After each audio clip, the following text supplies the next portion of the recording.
And I wanna welcome you. I wanna welcome you to Manifesting Your Dreams with Pablo, Miguel. We're here with Beverly today. We're talking about the sixth sense, how we're using the sixth sense to actually manifest your dreams. And if you're just joining us, when you think of somebody that is living life on her terms, this lady is a published author, multiple books, by the way. And one of the things that when publishers want to pick up your book, one of the things they complain is that most people never write a second book. Did you know that? Right. They're like one-time wonders. So a lot of people have written one book, but when you meet somebody that written more than one book, there's something very, very special.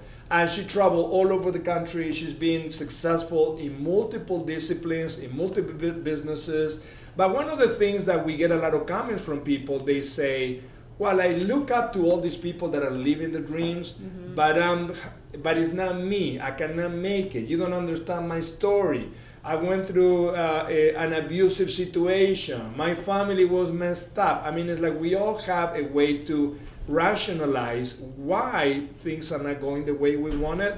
But one of the things that I can tell you, when you get to meet the people that you admire, that you respect, you get to know the other side of the story, that they also went through tribulations, they also had challenges, but our society actually don't promote those, right? No. We want to make you think that everybody's so talented or they got so lucky, right? So why don't you share, Beverly, some of the things that you have to go through, and actually challenges that you have to overcome also, because it is important that people know that it happens to all of us, right?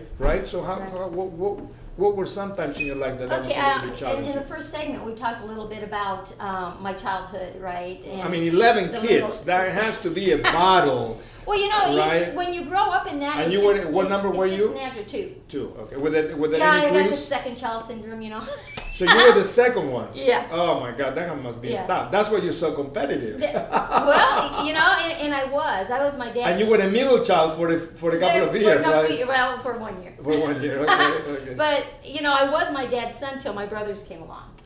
And so that kind of started that competition thing, right? So fighting for mom's attention, dad's attention, growing up on a farm back, in those times, there was a lot of hard work on the farm, and everybody had big families back then. Yes. Because you needed farm hands, so to speak, right? So it was just a way of life. So it was the norm, right? It was the norm.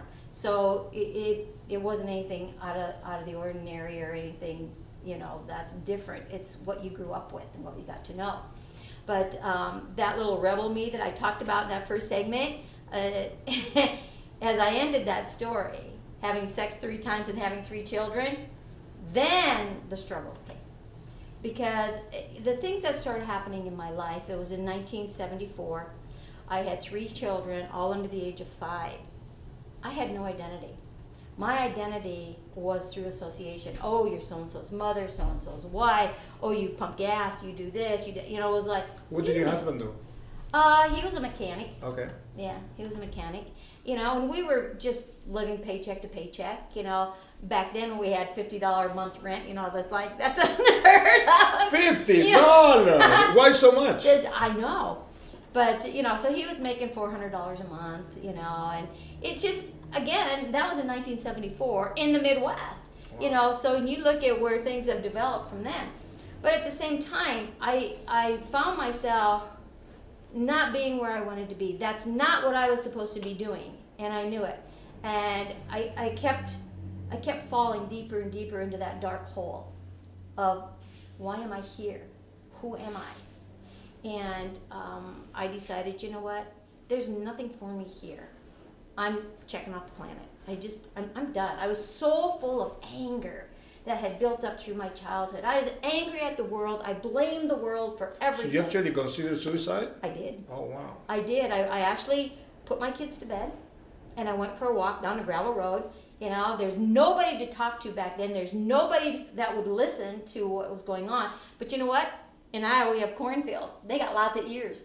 So I started talking to the Yeah. cornfields, you know, and I started talking out loud. This is why I really express in a lot of the work that I help people with is listen to your thoughts out loud because they sound different than they think. Oh, wow. That's It's interesting. huge. It's huge. When you can hear what you're thinking, you'll get the best laugh of your life. I promise. Wow. Try it. Okay. Try it sometime. They say, you know, you talk to yourself, the white coats are coming. The white coats are going to come if you don't, right? They got it all wrong. Yes. You know, Get so, it out. So Yeah. I'm out and I really was upset with God.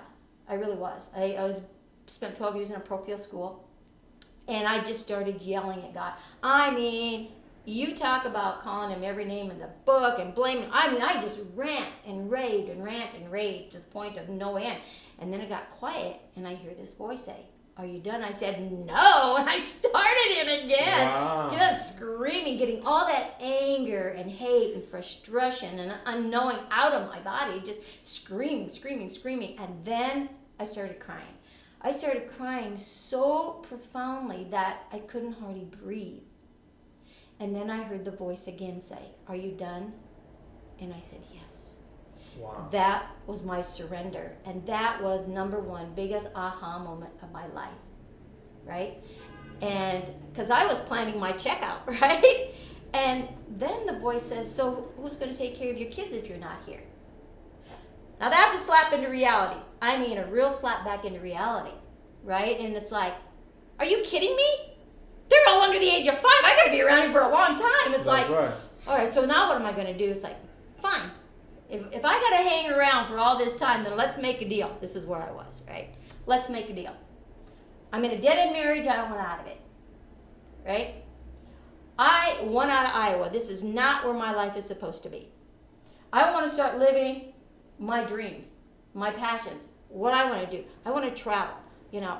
I want the good life, right? And I had a whole bunch of other things. I said, "So, deal or no deal?" He goes, "Deal." It's like, well, that was easy. You know, so again, Well, you're talking, wait, but you have to build up to it. Look at all the things But it you was- went yeah, through, so right? that- It was exactly. It was an I had to- uncomfortable situation, Oh. but you went through it, right? It was. And I had no clue how I was going to do it. And it was like, so I could see where I wanted to be. I knew where I was, and that's not where I was going to stay. Now I had this deal. So you got to keep your end of the deal, right? So what am I supposed to do? And the words came, mind over matter. Give me that one book, The Yes. Power Formula, please. So if you look at this, it's understanding the systems of your life, the heart-mind connection. The heart-mind connection is the mind over matter. Okay? That's a lot what this book is all about and how I incorporated that. So I went to work and I just started following. I just started doing. I didn't think anymore. I just done. I just did, right? I ended up writing for 5 different newspapers, Wow. which isn't writing, right? Little did I know that's where it started. I actually did a radio show. Yeah, back in the mid 70s. Wow. Go figure, right? And That was before the internet, that guys. was Yeah. way before the internet. I don't think that was even a thought, right? You know, so all this stuff led up to it, and I started making my own money, right? And I started living my life for me and my kids and what I was going to do. 5 years later, so it doesn't happen overnight all the time. 5 years later, I'm in Colorado. I'm divorced. I'm living the life of my dreams. You know, everything that I asked for came true. I built a 6-figure income in 3 years in the automotive industry, where it was a man's world back then. Women were not in this. I was what they called a wagon Yeah, jobber. not in that decade. No, You know? Yeah. no. And I had these big purple trucks. What did they call you again? I was called BZ Distributing. I sold sandpaper to body shops.